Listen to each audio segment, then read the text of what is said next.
जय हिंद साथियों।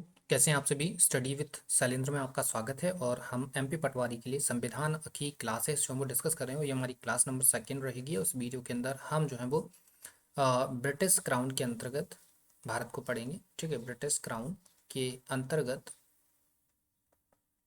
भारत। राइट। सो इसको जो है हम इस वीडियो के अंदर कंसिडर करने वाले हैं। इसके अलावा और भी चीज़ें हम इस वीडियो के अंदर जो है वो कंसिडर करेंगे। राइट। आ जाइए ज़रा देखिए। तो आप अपनी नोटबुक में सबसे पहला क्या लिखेंगे? British crown.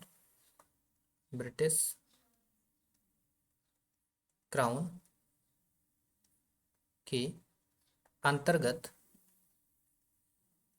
भारत। राइट। तो आपने देखा था कि ब्रिटिश क्राउन के अंतर्गत हम भारत के संविधान के विकास की बात कर रहे हैं। राइट। तो सबसे पहले हम भारत सरकार अधिनियम 1858 की बात कर लेते हैं। नंबर वन क्या? भारत सरकार अधिनियम 1858 की हम सबसे पहले बात कर लेते हैं। राइट। देखिए मेरे साथियों, भारत सरकार अधिनियम 1858 की अगर हम बात करें तो इसके अंदर सबसे पहला पॉइंट आप देखेंगे कि यहाँ से अभी तक आप देख रहे थे कि आपने देखा था कि अभी तक भारत का वायसराय था, लेकिन अब सॉरी भारत का गवर्नर जनरल था। भारत के गवर्नर जनरल को भारत का वायसराय बना दिया जाएगा। राइट। सो लिखिए 1 नवंबर 1858 को भारतीय सत्ता का हस्तांतरण। ठीक है, भारतीय सत्ता का हस्तांतरण। ये हस्तांतरण हुआ किस तरीके से था? ये था ईस्ट इंडिया कंपनी से ये चला जाता है ब्रिटिश क्राउन के हाथों में। राइट। सो भारत सरकार अधिनियम 1858 के से होता क्या? 1 नवंबर 1858 को ये लाया जाता है। इसको लॉर्ड कैनिंग जो है वो खुद घोषित करते हैं और वो बताते हैं कि अब भारतीय सत्ता जो है वो ईस्ट इंडिया कंपनी के हाथों से अब ये सत्ता ब्रिटिश क्राउन के हाथों में जाती है। ठीक है। इसके अलावा और हम बात करें तो यहाँ पर अब जो भारत का वायसराय था, कौन था? भारत का जो कि वायसराय था, उस वायसराय को सॉरी भारत का जो गवर्नर जनरल था, जस्ट 1 मिनट, भारत का जो गवर्नर जनरल था उसको अब भारत का वायसराय बना दिया गया। राइट। भारत के गवर्नर जनरल को भारत का वायसराय बना दिया गया। राइट। सो भारत के गवर्नर जनरल को अब भारत का वायसराय बनाया गया। और भारत का अगर हम पहला वायसराय बात करें, पहला वायसराय, ठीक है, तो पहला वायसराय होगा मेरे साथियों लॉर्ड कैनिंग। ठीक है। सो लॉर्ड कैनिंग को जो है वो भारत का पहला वायसराय बना दिया जाता है। ठीक है, क्लियर है। अभी तक आप देख रहे थे कि जो कार्यकारिणी परिषद थी उसमें सदस्यों की संख्या आपने देखी थी। राइट। कितनी देखी थी आपने? आपने जो है वो 24 कार्यकारिणी परिषद में सदस्यों की संख्या जो आपने देखी थी 1833 में आपने 24 देखी थी, उसके बाद इसको 18 कर दिया गया था। अब यहाँ पर अगर वायसराय की कार्यकारिणी परिषद की बात करें, इसकी किसकी बात करें? इसकी कार्यकारिणी परिषद की अगर हम बात करें तो इसकी कार्यकारिणी परिषद में जो सदस्य होंगे वो सदस्य होंगे अब 15। ठीक है, कितने सदस्य हो जाएंगे मेरे साथियों? 15 सदस्य हो जाएंगे। ठीक है, क्लियर। इसके अलावा आपने देखा था कि पिट्स इंडिया एक्ट 1784 के तहत जो है वो द्वैध शासन स्थापित किया गया था। तो अब यहाँ पर आप लिखिए कि अब देखो अभी तक ब्रिटिश क्राउन ने जो कंपनी के मामलों में हस्तक्षेप करने के लिए द्वैध शासन लगाया था। आपको बताया था कि द्वैध शासन किसके लिए लगाया गया है? कंपनी के लिए लगाया गया है। तो यहाँ पर आप लिखिए भारत से द्वैध शासन समाप्त। द्वैध शासन समाप्त क्यों किया गया? क्योंकि ब्रिटिश क्या चाहता था कि कंपनी पर कमांड करना चाहता था, लेकिन अब कंपनी ही नहीं रही भारत में। ईस्ट इंडिया कंपनी से सत्ता का हस्तांतरण ब्रिटिश क्राउन के हाथों में जा चुका है। तो अब भारत में द्वैध शासन की जरूरत है नहीं, कंपनी के द्वैध शासन की तो जरूरत है नहीं। अब जो द्वैध शासन आएगा वो प्रांतों और केंद्र के बीच में आएगा। ठीक है, अभी जो द्वैत शासन आप देख रहे हैं ये द्वैत शासन कंपनी का द्वैत शासन है, राइट, कंपनी पर कमांड करने के लिए है। अब जो द्वैत शासन आएगा वो भारत के लिए आएगा। ठीक है, क्लियर। चलिए ये सारी चीज़ें हो गई हैं। नेक्स्ट आगे हम बात करें तो अगला अगर हम बात करें तो लिखिए भारत सरकार अधिनियम, भारत सरकार अधिनियम 1909, राइट। इसकी हम बात करते हैं, भारत सरकार अधिनियम 1909 की बात करते हैं, जिसे गवर्नमेंट ऑफ इंडिया एक्ट 1909 बोला जाता है। इसके अलावा इसको जो है साथियों, इसको जो है वो रॉलेट एक्ट भी बोला जाता है। क्या बोला जाता है? रॉलेट एक्ट 1909 बोला जाता है। इसके अलावा इसको जो है मेरे साथियों, उसको मार्ले मार्ले मिंटो सुधार के नाम से भी जाना जाता है, राइट। किस नाम से जाना जाता है? मार्ले मिंटो सुधार, राइट। तो आप ये भी लिखेंगे मार्ले मिंटो सुधार के नाम से भी इसको जो है वो जाना जाता है, इस एक्ट को जाना जाता है। ठीक है, क्लियर। चलिए, तो इसमें सबसे पहला पॉइंट लिखेंगे, इसके अगर हम उद्देश्य की बात करें, इसका उद्देश्य होता है भारत में राजनीतिक सुधार। ठीक है, इसके टारगेट की हम बात करें, इसके अगर उद्देश्य की बात करें, इसके लक्ष्य की बात करें कि ये क्यों लाया गया था, तो इसका टारगेट था भारत में राजनीतिक सुधार, राइट। ये इसलिए लाया गया था, ठीक है, ताकि भारत में जो है वो राजनीतिक सुधार करवाया जा सके। ठीक है, लेकिन एक्चुअल में ये सुधार के लिए नहीं था, ये एक तरीके से बिगाड़ था। कैसे बिगाड़ था? इसका मेन टारगेट ये था कि ताकि जो भारत में राजनीतिक जो जागरूकता बढ़ रही है उसको जो है वो कुचला जा सके। ठीक है, इट मीन्स हम बोल सकते हैं कि नरमपंथी और गरमपंथियों को अलग करके जो उनके बीच में सांप्रदायिक फूट डाली जाए और उसके बाद उसको जो है वो इस जो क्रांतिकारी आंदोलन है उसको दबा दिया जाए। ठीक है, मतलब यहाँ पर ये तो मेन बाहर दिखाने का मोटिव था। सेकेंड टारगेट की हम बात करें तो इसका मतलब मेन मोटिव था क्या? मोटिव की अगर हम बात करें कि इसका मेन मोटिव था क्या इसका, तो इसका मोटिव था देश से क्रांतिकारी राष्ट्रवाद को कुचल देना। ठीक है, क्लियर। ये इसका मेन मोटिव था, जो अंदर से जिसलिए ये लाया गया था। बाहर से दिखाने के लिए ये था कि हम राजनीतिक सुधार करेंगे भारत के अंदर, राइट, क्लियर। सेकंड इसमें और क्या था? इसमें मेन इसमें उद्देश्य और उद्देश्य की अगर हम बात करें तो उसका उद्देश्य था नरम पंथियों को खुश करना, खुश करना एवं सांप्रदायिकता को बढ़ावा देना, सांप्रदायिकता को बढ़ावा देना, राइट। ये इसका मेन टारगेट हो जाता है। ठीक है साथियों, क्लियर। चलिए आगे हम बात करें, नेक्स्ट इसी की बात करें, नंबर बी लिखिए, नरमपंथियों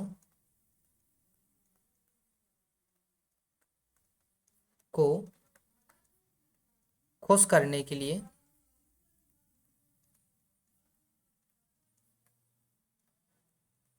केंद्रीय तथा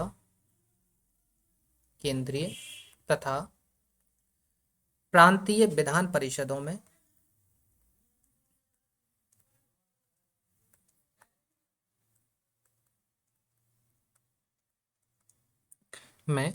शक्ति में वृद्धि करते हुए, शक्ति में वृद्धि करते हुए भारतीय सदस्यों को, भारतीय सदस्यों को बजट की विवेचना करने, बजट की विवेचना करने तथा लोकहित के विषयों पर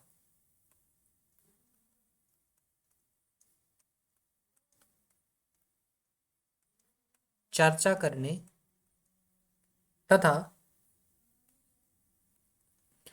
अनुपूरक प्रश्न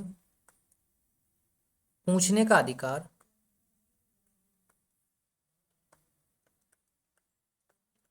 अनुपूरक प्रश्न पूछने का अधिकार दिया गया। ठीक है, यहां पर एक चीज याद रखना है, नोट में याद रखना है, वोट डालने का अधिकार नहीं दिया गया, नहीं दिया गया। राइट, ये पॉइंट आप याद रखें कि यहाँ पर सब चीज़ें दे दी उनको, बहस आप कर लो, किसी भी टॉपिक पर जो लोक हित से रिलेटेड जो टॉपिक है उस पर आप जो है वो चर्चा कर लो, कोई भी आप क्वेश्चन पूछ लो, अनुपूरक प्रश्न पूछ लो, लेकिन आप वोट नहीं डाल सकते। मतलब जो अंग्रेजों को करना है, उनकी जो विधान परिषद को जो करना है वो करेगी, आप सिर्फ बोलते रहें। राइट, क्लियर है।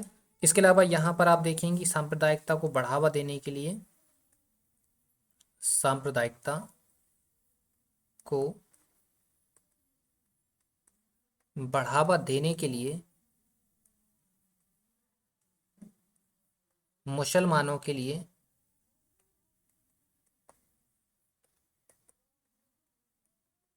पृथक निर्वाचन क्षेत्र की व्यवस्था, पृथक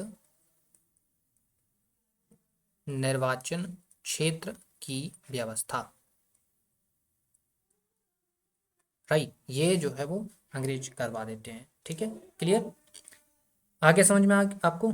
तो यहाँ पर एक तरीके से आप देखें कि फूट डालो राज करो, फूट डालो राज करो की नीति का अनुसरण यहाँ पर जो है वो करा जाता है। राइट, क्लियर है। तो यहाँ पर फूट डालो राज करो की नीति का अनुसरण किया जा रहा है। ठीक है, क्लियर, कि एक तरफ तो वो नरमपंथियों को खुश करने की कोशिश कर रहे हैं, ताकि नरमपंथी खुश होंगे तो नरमपंथी जो है वो उनका झुकाव अंग्रेजों की तरफ हो जाएगा। तो जो दूसरे दल के लोग हैं जो गर्मपंथी हैं, क्योंकि गर्मपंथियों में ज़्यादातर सोचने की क्षमता उस टाइम पे थी नहीं, क्योंकि जो है वो गर्मपंथी दल में जितने भी लोग शामिल थे वो सब कम उम्र के थे, और कम उम्र में उतनी समझ नहीं होती है कि एक्चुअल में अंग्रेज कर क्या रहे हैं। ठीक है, ताकि उनका अगर नरमपंथी, क्योंकि सोचने की क्षमता नरमपंथियों के पास थी, काम करने की क्षमता गर्मपंथियों के पास थी, जब दोनों को अलग कर देंगे तो गर्मपंथियों को आसानी से कुचला जा सकता है, तो उनको कुचल सकते हैं। ठीक है, राष्ट्रवाद को दबा सकते हैं। क्लियर, इसके अलावा और सांप्रदायिकता को बढ़ावा देना, हिंदू मुस्लिम को लड़ाना है, तो इसलिए मुसलमानों के लिए अलग से पृथक निर्वाचन क्षेत्र की व्यवस्था कर दो, ताकि इन दोनों आपस में इनकी में फूट डल जाएगी। तो ये सारे काम जो है वो उस टाइम पे अंग्रेज कर रहे थे। राइट, क्लियर है। नेक्स्ट हम बात करते हैं तो भारत सरकार अधिनियम 1919 की बात कर लेते हैं। भारत सरकार अधिनियम 1919 की हम यहाँ पर बात कर लेते हैं। राइट, यहाँ पर हम बात करें तो यहाँ पर जो है वो डोमिनियन स्टेट की बात करी गई है। ठीक है, डोमिनियन स्टेट की बात कही गई। राइट, किसकी बात कही गई यहाँ पर, डोमिनियन स्टेट की बात करी गई। क्लियर, इसके अलावा यहाँ पर शासन के लिए उत्तरदायी शब्द का प्रयोग किया गया। राइट, शासन के लिए उत्तरदायी शब्द का प्रयोग यहाँ पर आपको देखने के लिए मिल जाएगा। राइट, इसके अलावा यहाँ पर अगर हम बात करें कि भारत सचिव का खर्च, भारत सचिव का खर्च ब्रिटिश राजस्व से दिया जाना था, ब्रिटिश राजस्व से दिया जाना था। राइट, इसके अलावा हम बात करें तो सबसे पहली बार प्रत्यक्ष चुनाव प्रणाली को इंट्रोड्यूस किया गया। यहाँ पर लिखिए, प्रत्यक्ष चुनाव प्रणाली को इंट्रोड्यूस किया गया। राइट, इंट्रोड्यूस किया गया। क्लियर है, ये लिख गया आपका। नेक्स्ट नंबर ई पे लिखिए आप, नेक्स्ट लिखिए। महिलाओं को मतदान का अधिकार दिया गया यहाँ पर। महिलाओं को मतदान का अधिकार दिया गया, राइट, ये पॉइंट आप लिखेंगे। ठीक है। इसके अलावा यहाँ पर आप देखेंगे कि यहाँ पर द्विसदनात्मक विधायिका की स्थापना करवाई गई है। द्विसदनात्मक विधायिका की स्थापना जो है वो यहाँ पर आपको करवाई गई है। क्लियर। इसके अलावा यहाँ पर सबसे मेन जो है वो आपको याद रखना है, 1926 में यूपीएससी का गठन, राइट। सो 1926 में भारत में पहली बार लोक सेवा आयोग का जो है वो गठन कर दिया जाता है। क्लियर है, तो ये सारी चीज़ें आपको समझ में आ गई कि भारत सरकार 1919 को जो है वो डोमिनियन स्टेट बोला जाता है।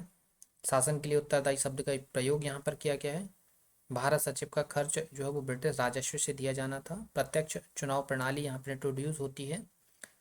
महिलाओं को मतदान का अधिकार मिल जाता है। द्विसदनात्मक विधायिका यहाँ पर स्टैब्लिश होती है, लेजिस्लेचर यहाँ पर बनती है। 1926 में यूपीएससी का गठन हो जाता है।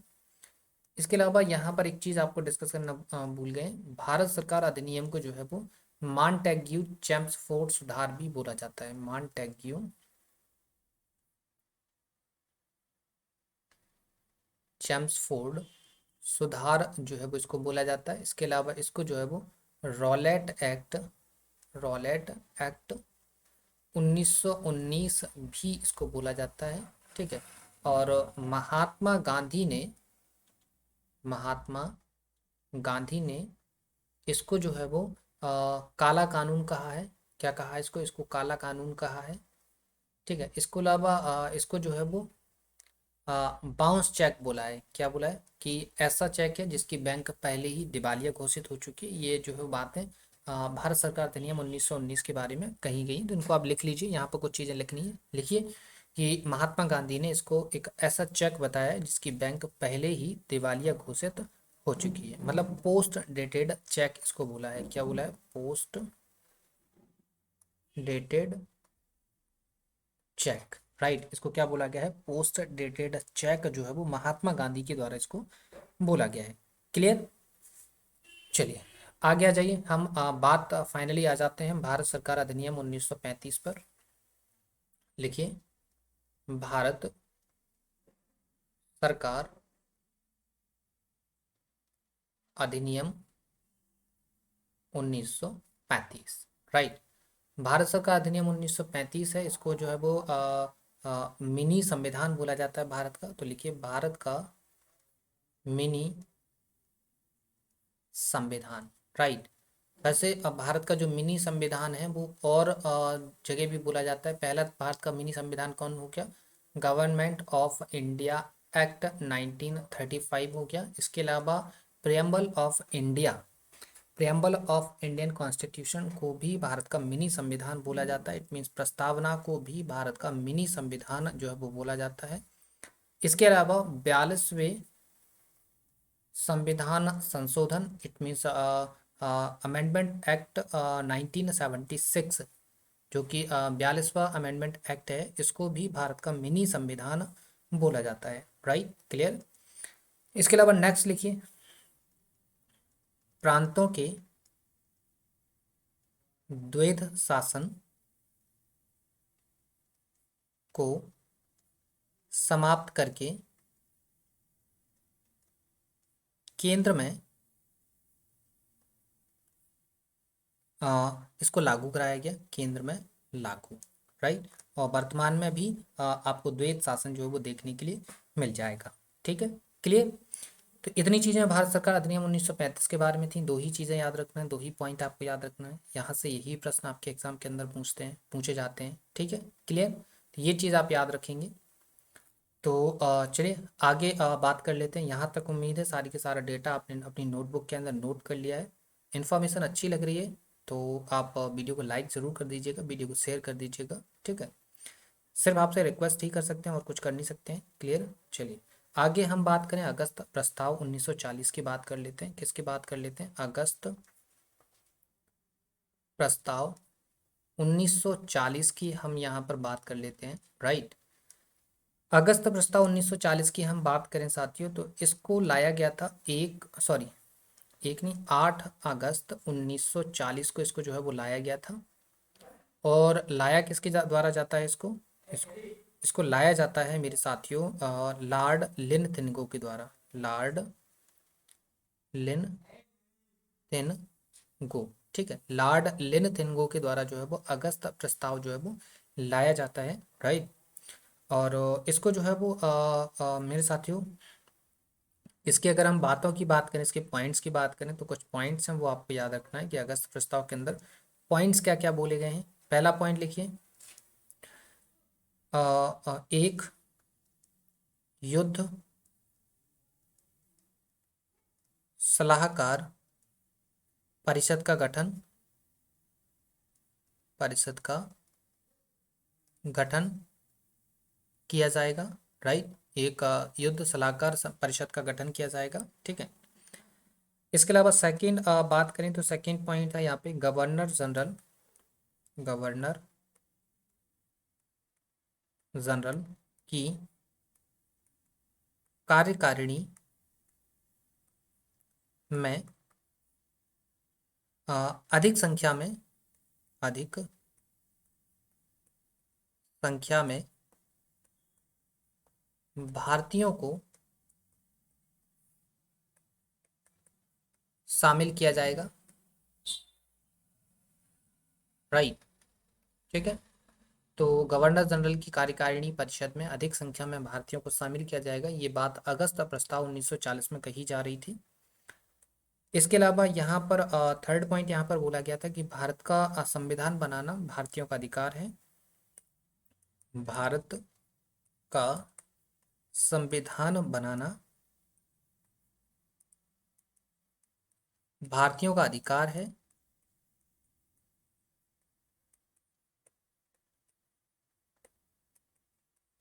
अधिकार है।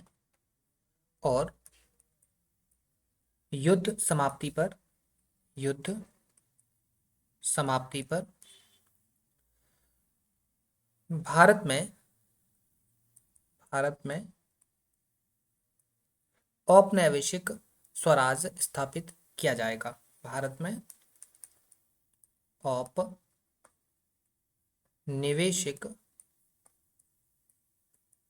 स्वराज स्थापित किया जाएगा। राइट।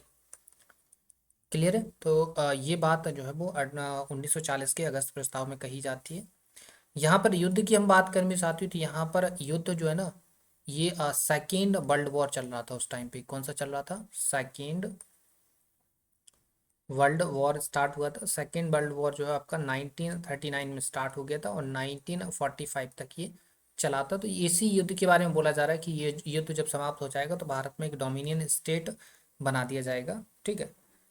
लेकिन यहाँ पर अगर कंक्लूजन की बात करें, हम किसकी बात करें? कंक्लूजन की अगर बात करें तो कंक्लूजन क्या निकला यहाँ पर? यहाँ पर कंक्लूजन ये निकला कि कांग्रेस व मुस्लिम लीग असंतोष थी। मुस्लिम लीग असंतोष। राइट। उन्होंने जो है वो इसको जो है मानने से इनकार कर दिया और फाइनली आप देखें कि 29 दिसंबर 1939 को जो है, ठीक है, सॉरी जस्ट 1 मिनट, उन ये तो हम बात कर चुके हैं 29 दिसंबर की, हिस्ट्री के अंदर बात कर चुके हैं, इसको यहाँ पर रहने दीजिए। राइट। यहाँ पर नेक्स्ट हम बात करें अगर साथियों तो इस टाइम पे आप देखें कि 1940 में ही दिल्ली चलो आंदोलन स्टार्ट कराया गया था। दिल्ली चलो आंदोलन। राइट। और दिल्ली चलो आंदोलन ये स्टार्ट कहाँ से करा गया था? ये स्टार्ट कराया गया था दिल्ली से, सॉरी ये कहाँ से स्टार्ट किया गया था? ये किया गया था पवनार आश्रम जो कि महाराष्ट्र के अंदर आता है। कहाँ से? पवनार से। ठीक है, पवनार से कहाँ के लिए स्टार्ट किया गया था? दिल्ली के लिए स्टार्ट किया गया था। ठीक है, इसमें मेन लीडर की बात करें हम, अगर इसमें मेन लीडर की, तो मेन लीडर के तौर पे यहाँ पर आचार्य विनोबा भावे, आचार्य विनोबा भावे। और इसके अलावा आप देखें तो सेकंड लीडर जो है जवाहरलाल नेहरू होते हैं। ठीक है, जवाहरलाल नेहरू। और ये जो है वो यहाँ पर क्या करते हैं, दिल्ली चलो आंदोलन को स्टार्ट करते हैं। और ये कहाँ से चलता है, ये चलता है आपका पवनार आश्रम से। क्लियर है। चलिए आगे हम बात करें मेरे साथियों, हम बात कर लेते हैं आगे की तरफ। और फिर आगे एक और आपको जो है वो मिशन देखने के लिए मिलेगा, वो है क्रिप्स मिशन। ठीक है, ये भी सक्सेस नहीं होता है भारत में, ये भी भारत को जो है वो, भारत में संविधान बनाने की बात करता है, लेकिन इसका भी जो है वो इसको जो है वो बोल सकते हैं आप कि इसको जो है वो इसको इसका भी विरोध होता है। ठीक है, क्रिप्स मिशन का भी विरोध होता है। इसके बाद आप देखें कि 1942 में ही जो है वो, सॉरी जस्ट मिनट, एक बात और बताना था आपको, यहाँ पर हमने कुछ गलत लिख दिया है।